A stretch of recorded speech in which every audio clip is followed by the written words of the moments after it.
प्रणाम सर। प्रणाम सर।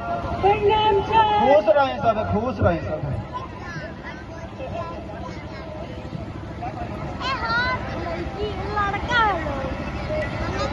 पूजा देवी जी। निकी देवी आई बड़ी।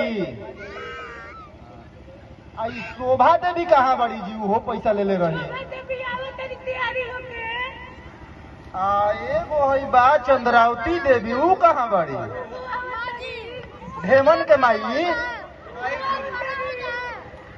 तो नहीं पैसा ले बड़े लोग पर। ठीक, अच्छा आ गई सब, आई आई। अरे मैं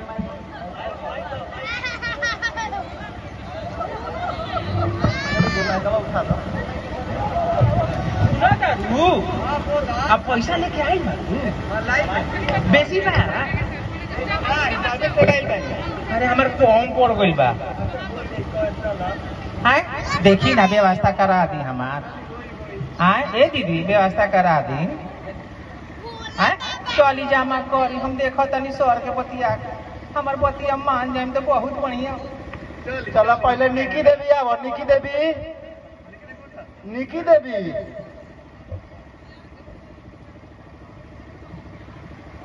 चल रोड़ा 4500 दी। 2 हाली अला पर बहाना की पैसे मरद गइल बड़न कमाए कमाए। तेकर महीना नहीं खेनु आवत अभी रुक गई बा। चल राउर क्लियर हो गई, जाई बैठी। चलो पूजा देवी 5250 रुपया कातना महीना के बाकी बा? ढेमना के पापा कहाँ बा? जाई बैठी। गइल बड़न पैखाना करे। चला शोभा देवी कमे देके चल गइला। अच्छा आवत न त दी हन। हां गुरु किन बबुआ जी बानी का? हां ए जे बानी ढोलक बजावत रही। अब 250 रुपए चला दे का बबुआ जी? चला दी। हां ए बबुआ जी चला दे ना। संतोष बबुआ जी ना चलाई। राहुल के बाजी आगे पीछे के बोला ही नहीं थे। दूसरे चलाए में का दिक्कत बताएं? हर तक राणा मुसलमान ने का रह गई अत ही रह गई। दीदी पैसा वा लेके आइल बनी जानू पैसा। हाँ बोला लो लाइल बाड़ी हमार कुछ कम तू चंद्रा तो हमेशा मेहरालू का करो। नेमना के पापा का भी काम नहीं के चलो ठीक ना। बार बूढ़ा में सब धान पटल जोड़ को मुर्गियों के पापा ना। अच्छा हमार कम बात चल जाई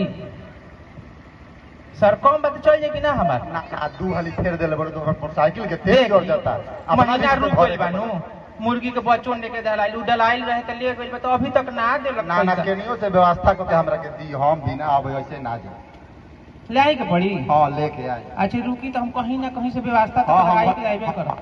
उठा तनी है जे लेके आई।